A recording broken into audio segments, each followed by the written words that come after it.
ഉമ്മമാർക്കാണ്. അതുകൊണ്ടാണ് പെണ്ണിനെ കുറിച്ച് ഖുർആൻ പറഞ്ഞത് അതവളെ വെളിയിലിറക്കാതെ അടിച്ചിടാനല്ല. വഖർന ഫീ ബുയൂതികുന്ന, പെണ്ണെ നീ വീടിന്റെ ഉള്ളിൽ അടങ്ങി ഒതുങ്ങിയിരിക്കണം. ഏത് സമയത്തും നീ വീട്ടിലുണ്ടാവണം.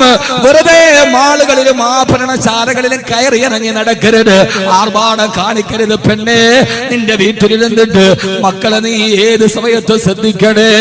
നീ ഇല്ലാത്ത സമയത്ത് കൊത്തിപ്പറിക്കാൻ കടുകന്മാര് കാത്തു നിൽക്കുന്നുണ്ട്.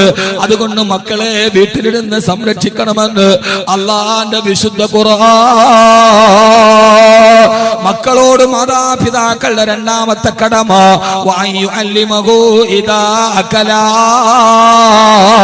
വകതിരിവായാൽ ഇൽമു പറഞ്ഞു കൊടുക്കുക, അള്ളാനെ കുറിച്ച് പറഞ്ഞു കൊടുക്കുക. ഇന്ന് നമ്മുടെ വീട്ടിൽ അള്ളാനെ കുറിച്ച് പറയാറുണ്ടോ? അലിയാര് തങ്ങളെ കുറിച്ച് പറയാറുണ്ടോ? അജ്മീർ ഖാജാനെ കുറിച്ച് പറയാറുണ്ടോ? കാഞ്ഞങ്ങാട് ഏതുമ്മമാരാണ് ഇതിന്റെ പരിസര പ്രദേശത്ത് മറമാടി കിടക്കുന്ന ഔലിയാക്കളുടെ ചരിത്രം നമ്മുടെ മക്കൾക്ക് അടിത്തട്ടിനെടുത്ത് പറഞ്ഞു കൊടുത്തിട്ടുണ്ടോ? ഇല്ല. ഇന്ന് നമ്മുടെ മക്കൾ വീട്ടിൽ കേൾക്കുന്നതേതാ? സൂപ്പർമാന്റെ ചരിത്രം, സ്പൈഡർമാന്റെ കഥ, അതിഭാവുകത്വത്തിന്റെ കഥ കേട്ടിട്ട് മക്കൾ വരുമ്പോ രാപ്പകലില്ലാതെ നമ്മുടെ മക്കൾ സീരിയലും സിനിമയും കാണുമ്പോ ബാങ്ക് കൊള്ളകടിക്കാൻ പഠിപ്പിച്ചതാരാ സിനിമ, ഉമ്മയെ കയറി പിടിക്കാൻ പഠിപ്പിച്ചതാരാ സിനിമ, അയൽവക്കക്കാര് പെണ്ണിനോട് അരിതായ്മ പഠിപ്പിച്ചതാരാ സിനിമ, ഒരു പെണ്ണിന്റെ നഗ്നതയിലോട്ട് നോക്കാൻ പഠിപ്പിച്ചതെന്താ സിനിമ, കള്ളം പറയാ പഠിപ്പിച്ചതെന്താ സിനിമ, കൊലപാതകം ചെയ്താൽ രക്ഷപ്പെടാൻ സൂത്രം പറഞ്ഞു തന്നതാരാ സിനിമ. ഇത് മുഴുവനും നമ്മുടെ മക്കളിരുന്ന് കണ്ടപ്പോ ആ മക്കളുടെ മനസ്സിൽ അരിതായ്മയുടെ ചിന്ത വന്നാൽ ഉത്തരവാദി ആരാ? രാപ്പകലില്ലാതെ മക്കളെ സിനിമ കാണിക്കുന്ന, പ്രേമത്തിന്റെ പാട്ടുകൾ കേൾക്കുന്ന, വാതിന്റെ കാസറ്റ് കേൾപ്പിക്കൂല, നന്മയുടെ കാസറ്റ് കേൾപ്പിക്കൂല, ബുറുദ പഠിപ്പിച്ചു കൊടുക്കില്ല. വെക്കേഷൻ ആയല്ലോ, ഈ വെക്കേഷന് മക്കളെ സ്പോക്കൺ ഇംഗ്ലീഷ് പഠിക്കണം, എന്നാലേ ഗൾഫിൽ പോയാൽ തൊട്ടുകിട്ടു. എന്നാ ഈ വെക്കേഷൻ എന്റെ മക്കൾ ബുറുദ പഠിക്കണം, ഈ വെക്കേഷൻ എന്റെ മക്കൾ മങ്കൂസ് മൗലൂദ് പാടിപ്പഠിക്കണം, പള്ളിക്കൽ ഉസ്താദിന്റെ അടുക്കൽ സമയം പോലെ പോകണം. ആരാ മാതാപിതാക്കളെ പറയാറുള്ളത്? അതിന് പകരം പകലില്ലാതെ സീഡികൾ. ഏത് സീഡികളാ? പ്രണയത്തിന് അക്ഷരം പഠിപ്പിച്ചു കൊടുക്കുന്ന സീഡി. കുഞ്ഞുങ്ങൾക്ക് +1 പരീക്ഷ തുടങ്ങി, എല്ലാവരും ഉറങ്ങിയാൽ +2 പഠിക്കുന്ന കുഞ്ഞ് രണ്ടാം നിലയിൽ ഇരുന്നിട്ട് +2 പരീക്ഷയ്ക്ക് വേണ്ടി പഠിക്കുകയോ? എല്ലാവരും ഉറങ്ങിക്കഴിയുമ്പോ തണുപ്പ് ശരീരത്തിലെ കരച്ചേറുമ്പോ അവളൊന്ന് ബോറടി മാറ്റാൻ മൊബൈലിൽ കേൾക്കുന്ന പാട്ടേരാ. നെഞ്ചിനുള്ളിൽ നീയാണ്, കണ്ണടച്ചാ നീയാണ്, കണ്ണു തുറന്നാ നീയാണ്, 7ാം ബഹറിന്റെ ഉള്ളിൽ പോയി ഒളിച്ചാൽ നിന്നെ ഞാൻ തേടിയെത്തും ഭൂമിനെ. ഇതാണ് പാട്ട്. ആ കുഞ്ഞിന്റെ ഹൃദയം മന്ത്രിക്കില്ലേ? ബേക്കൽ കോട്ടിലെ തിരമാലകള് കരയിലേക്ക് തലതല്ലി തിരിച്ചു പോകുമ്പോ മടിയില് തല വെച്ചിട്ട് എന്റെ നീലക്കണ്ണിന് നോക്കി നിരാപക്ഷിയുടെ നിതാന്ത വിസ്മയത്തോട് ഇങ്ങനെ ഒരു പാട്ട് പാടിത്തരാൻ എനിക്കൊരു കാമുകനുണ്ടായിരുന്നെങ്കിൽ എന്നാ പെണ്ണ് ചിന്തിച്ചു പോയാൽ ഇതവൾക്ക് പഠിപ്പിച്ചു കൊടുത്തതാരാ? ഇതവൾക്ക് പഠിപ്പിച്ചു കൊടുത്തതാരാ? അവിടെ നമ്മൾ തൊട്ടിലിൽ കിടക്കുന്ന പ്രായത്തിൽ പോലും സൂപ്പർമാന്റെ കഥ കേൾക്കുന്നത്, സിനിമയുടെ പാട്ടുകൾ, കുഞ്ഞുങ്ങൾ പാടുന്ന പാട്ടേതാ? മിന്നാമിനിങ്ങിന്റെ കഥ. എന്നാൽ നമ്മുടെയൊക്കെ ഉപ്പയും ഉപ്പാപ്പയും ഒക്കെ വീട്ടിൽ, നമ്മുടെ വീടിന്റെ കോന്തരയിൽ ഒരു ചെറിയ തൊട്ടിലുണ്ടായിരുന്നു. ആ തൊട്ടിൽ നമ്മൾ കിടന്ന് താരാട്ട് പാടുമ്പോ നമ്മുടെയൊക്കെ വയസ്സായ ഉമ്മ പാടിത്തന്ന പാട്ടേതാ? ലാ ഇലാഹ ഇല്ലല്ലാഹു ലാ ഇലാഹ ഇല്ലല്ലാഹ് ലാ ഇലാഹ ഇല്ലല്ലാഹു മുഹമ്മദുർ റസൂലുള്ളാഹ്. രാവിലെ മുതൽ വൈകുന്നേരം വരെ വകതിരിവുള്ള പ്രായത്തിൽ എന്റെയൊക്കെ ചെവിയിൽ കേട്ടത് ഉമ്മാന്റെ താരാട്ടാൻ. ഏത് താരാട്ട്? സ്പൈഡർമാന്റെ താരാട്ടല്ല, മിന്നാമിനിങ്ങിന്റെ പാട്ടല്ല. ലാ ഇലാഹ ഇല്ലല്ലാഹു.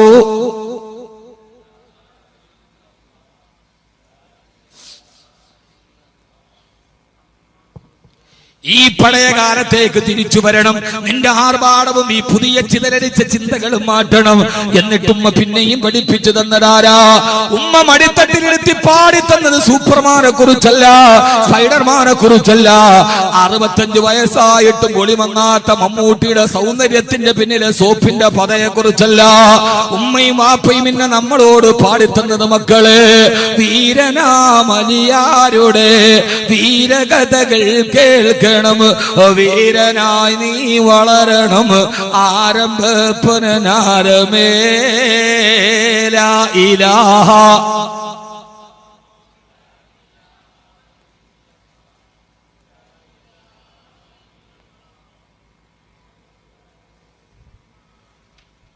ഇന്ന് ഏത് വീട്ടിൽ ഇതൊക്കെ എന്തുകൊണ്ട് വാക്കവി ഇപ്പൊ ഇതാ അത് പറയാ താരാട്ടുപാടല്. മോനെ കുട്ടികളെ പഠിപ്പിക്കേണ്ടത് എപ്പോഴാ? 10ാം ക്ലാസ് കഴിഞ്ഞിട്ടല്ല. ഞാൻ പറഞ്ഞ ഞങ്ങൾ നോക്ക്, നിങ്ങക്ക് പോകാൻ ധൃതിയുണ്ടോ? ഏറ്റവും ധൃതി എനിക്കാണ് സമയം. ഞാൻ ഈ സംഘാടകർ ഒത്തിരി പുറം നേരത്തെ തുടങ്ങും, നേരത്തോടെ ഇതൊന്നും പറയാൻ വേണ്ടിയാണ്. ഇപ്പൊ വീണ്ടും വീണ്ടും താമസിക്കും. 12 മണി കഴിഞ്ഞാൽ പിന്നെ പറയാൻ പറ്റും. അല്ലാഹ് ഈ പടമയിലേക്ക് നമ്മുടെ ഉപ്പയും ഉമ്മയും എന്തെങ്കിലും ചെയ്തിട്ടുണ്ടെങ്കിൽ അത് വെറുതെ ചെയ്തതല്ല. ഇപ്പൊ നമുക്ക് പരിഷ്കാരമായി. പണ്ടത്തൊക്കെ നമുക്ക് വിദഗ്ധായി, പണ്ടത്തതൊക്കെ നമുക്ക് കുഫറായി. അപ്പൊ പിന്നെ നമ്മളൊക്കെ ആരായി? നമ്മൾ വലിയ മഹാന്മാരായി.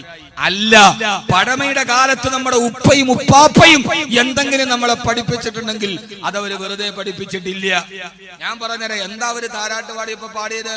പണ്ടൊക്കെ നമ്മളൊക്കെ വീടിന്റെ മുമ്പിൽ ഒരു തൊട്ടിൽ എപ്പോഴും കെട്ടി തൂക്കിയിട്ടിരിക്കും. കാരണം എല്ലാം കൂട്ടുകുടുംബമൊക്കെ അവിടെ താമസിക്കുക. ഒരാളുടെ പ്രസവം കഴിയുമ്പോൾ മൂത്തമോന്റെ മരുമോള് പ്രസവിക്കും. അവളുടെ പ്രസവം കഴിയുമ്പോൾ 2ാമത്തെ മോന്റെ ഭാര്യ പ്രസവിക്കും.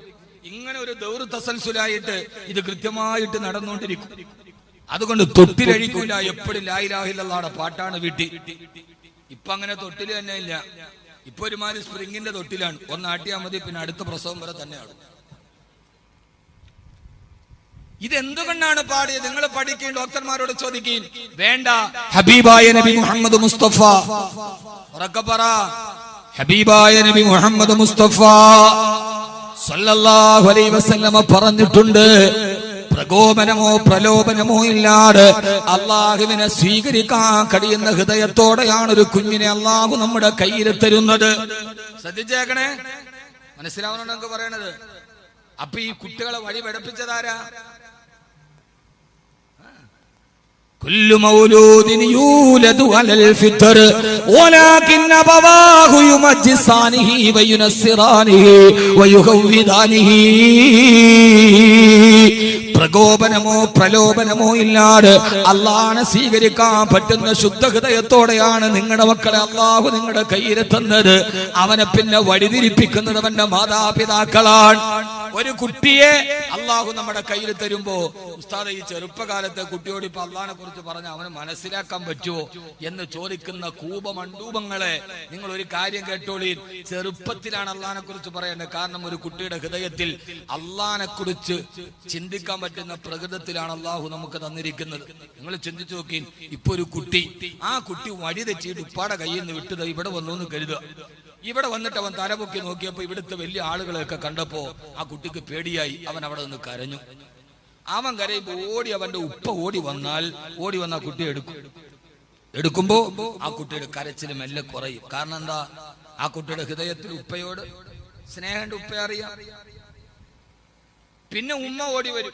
ഉമ്മ ഓടി വന്നിട്ട് ആ കുട്ടി എടുത്തിട്ട് ഉമ്മ ചാടി എടുത്ത് തോളിയിടും. മോനെ, കൺമണിയെ, കന്നെ, മുത്തേ, പൊന്നെ, ഉറങ്ങല്ല കുട്ടിയെ എന്ന് പറഞ്ഞിട്ട് കരയല്ല മോനെ എന്ന് പറയുമ്പോ കുട്ടി കുറച്ചുകൂടി കരച്ചിൽ നിർത്തും, നേർത്ത ശബ്ദമാവും. എന്തുകൊണ്ട്? ഉപ്പയേക്കാൾ ഈ കുട്ടിക്ക് ഹൃദയത്തിൽ ബന്ധാരോടാണ്.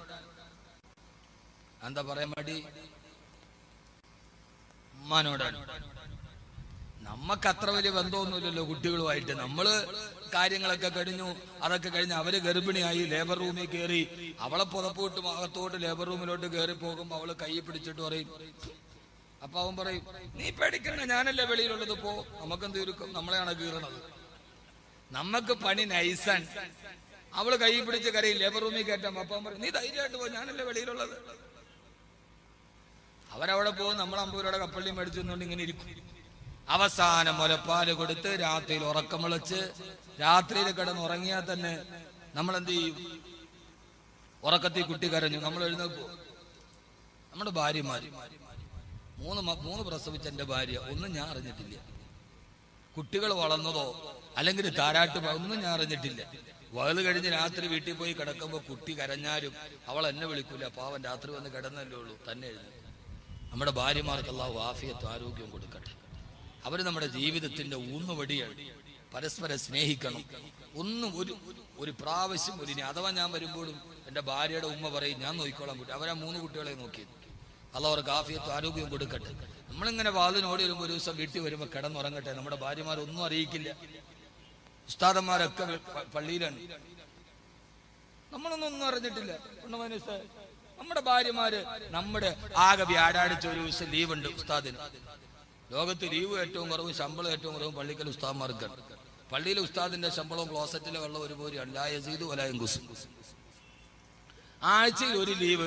വെള്ളിയാഴ്ച പോയാൽ, വ്യാഴാഴ്ച പോയാൽ വ്യാഴാഴ്ച രാത്രി ആവും വീട്ടിൽ എത്തുമ്പോൾ. വെള്ളിയാഴ്ച ഒരു ദിവസം. ഇനി ഖുത്ബയുള്ളവരാണെങ്കിൽ വെള്ളിയാഴ്ച പോയാൽ ആകെ 2 ദിവസം. സ്വന്തം മക്കളെക്കാളും ഭാര്യയെക്കാളും സമയം കൂടുതൽ ചെലവഴിക്കുന്നത് ഒരു മഹല്ലിലാണ് ഒരു ഖത്തീബ്. അവരുടെ കാര്യങ്ങൾ ഏറ്റെടുക്കുന്ന ഒരു മഹലിന്റെ ബാധ്യതയാണ്. ഞാനിത് ആരെന്നെ ഇപ്പം മദനി ഉസ്താദ് പറഞ്ഞു പറയിപ്പിക്കണമെന്നല്ല. പക്ഷേ ചൂരയിലെ റിയാസ് മൗലവിയുടെ കൊലപാതകം നമ്മളെ ചിന്തിപ്പിക്കുന്ന ഒരു വസ്തുതയുണ്ട്. നമ്മുടെ പള്ളികളിൽ താമസിക്കുന്ന ഖത്തീബുമാരുടെയും മുഅദ്ദിന്മാരുടെയും സുരക്ഷിതത്വം എത്രത്തോളം കുറവാണ് എന്ന കാര്യം നമ്മളെല്ലാവരും ചിന്തിക്കണം. പള്ളി ഇശായിക്ക് അടച്ചു, എല്ലാവരും പോയി വീട്ടിൽ പോയി. പള്ളിയിലാകെ ഖത്തീബ് ഉണ്ടാവും, മുഅദ്ദിൻ ഉണ്ടാവും. അവരുടെ സുരക്ഷിതത്വം അത് എത്രത്തോളം ദുർബലമാണ് എന്ന കൊലപാതകം നമ്മെ ഓർമ്മിപ്പിക്കുന്നു. ഇല്ലേ? ഞാനതിന്റെ പുറകിലോട്ടൊന്നും പോകുന്നില്ല. മദ്യപിച്ചപ്പോൾ ഒരുത്തിന് ഒരാളെ കൊല്ലണമെന്ന് തോന്നുക, ആ തോന്നുന്ന പള്ളിക്കൽ മുസ്ലിയാർ തന്നെ ആവുക, പള്ളിക്കകത്ത് പോയി കയറിയിട്ട് ഒരാൾ കടുത്തിറക്കുമ്പോൾ മറ്റേ ആൾ കല്ലെറിയുക, മൂന്നാമത്തെ ആൾ ബൈക്ക് സ്റ്റാർട്ട് ചെയ്ത് വെക്കുക, അതിനകത്ത് കയറി അവർ രക്ഷപ്പെട്ടു പോവുക. ഇതൊക്കെ അവർ മദ്യത്തിന്റെ ലഹരിയിൽ കുഴഞ്ഞു വീണപ്പോഴാണ് എന്ന 2014 ഏറ്റവും വലിയ തമാശ കേട്ടിട്ട് പൊട്ടിച്ചിരിച്ച ആളുകളാണ് നമ്മൾ. ഞാൻ അതിനെക്കുറിച്ച് കൂടുതൽ സംസാരിക്കാത്ത ഈ കാസർഗോഡ് ചെറുപ്പക്കാർ ഭയങ്കരമായി ഉത്തേജനമുള്ളവരാണ്. അപ്പൊ ഞാനും കൂടെ പുറത്ത് ബസ്സെങ്കിലും ഉത്തേജനം കൂട്ടണ്ടെന്ന് വിചാരിച്ചാൽ അതിനെക്കുറിച്ച് മിണ്ടാതിരിക്കുക. കാരണം ആ ചെറുപ്പക്കാർക്ക് സ്നേഹം കൂടുതലാണ്, അവർ പെട്ടെന്ന് പ്രതികരിക്കും. അത് കാസർഗോഡ് പ്രത്യേകതയാണ്. ഈ ചെറുപ്പക്കാർക്ക് ഈമാൻ ഇസ്ലാമിനുള്ള ഒരു ആവേശം അതേതാണെങ്കിലും കൂടുതലാണ്. അതുകൊണ്ട് ഞാൻ അതിനകത്തേക്ക് ഒരു തീപ്പൊരി ഇടണ്ടെന്ന് വിചാരിച്ചിട്ടാണ്. പക്ഷേ ഈ രീതിയിലുള്ള തമാശയൊന്നും പറയരുത് എന്ന് അധികാരികളോട് വിനീതമായിട്ട് ഓർമ്മിപ്പിക്കുകയാണ്. മദ്യലഹരിയിൽ കുഴഞ്ഞുപോയ ഒരാള് ഇത്രയും പ്ലാൻ ചെയ്യുന്നു എന്നൊക്കെ പറയുമ്പോൾ നമ്മളെന്താ ടോമാഞ്ചെറി കളിക്കുക? അല്ലെങ്കിൽ മനസ്സിൽ ഇതെന്ത് ടോമാഞ്ചെറി കളിയാ? പറയുന്നത് ഒരു സാമാന്യ ബോധമുള്ളവരോട് വിശ്വസിക്കാൻ പറ്റുന്നത് വേണ്ട പറയാം. അധികാരികളോടൊരു കാര്യം, തിരൂരിലെ യാസറിനെ കൊന്നപ്പോൾ വെറുതെ വിട്ടപ്പെടാണ് തിരൂരിൽ ഫൈസൽ കൊല ചെയ്യപ്പെട്ടത്. ഫൈസലിനെ കൊന്നവർക്കെതിരെ UAPA ചുമത്താതെ വന്നപ്പോഴാണ് പിന്നെ റിയാസ് മൗലവി കൊല ചെയ്യപ്പെട്ടത്. അധികാരികളുടെ നിസ്സംഗതയും നിയമത്തിന്റെ പഴുതുകളുമാണ് കൊലപാതകങ്ങൾ സൃഷ്ടിക്കപ്പെടാൻ കാരണമെന്ന് മനസ്സിലാക്കിയില്ലെങ്കിൽ നമ്മുടെ കേരളം മറ്റൊരു നോർത്ത് ഇന്ത്യയായി മാറാൻ താമസമുണ്ടാവില്ല. അതുകൊണ്ട് അധികാരികൾ ഉത്തരവാദിത്തപ്പെട്ടവർ ഈ മണ്ണിൽ നിരപരാധികളുടെ രക്തമൊടുകാൻ കൂട്ടുനിൽക്കരുത് എന്ന് വിനീതമായ ഒരു ജനാധിപത്യത്തിന്റെ ഭാഷയിൽ ഞാൻ ആവശ്യപ്പെടുകയാണ്. പ്രതികൾ ശിക്ഷിക്കപ്പെടണം. ആരുമായാൽ മാതൃകാപരമായി ശിക്ഷിക്കപ്പെടുമ്പോഴാണ് അടുത്ത പ്രാവശ്യം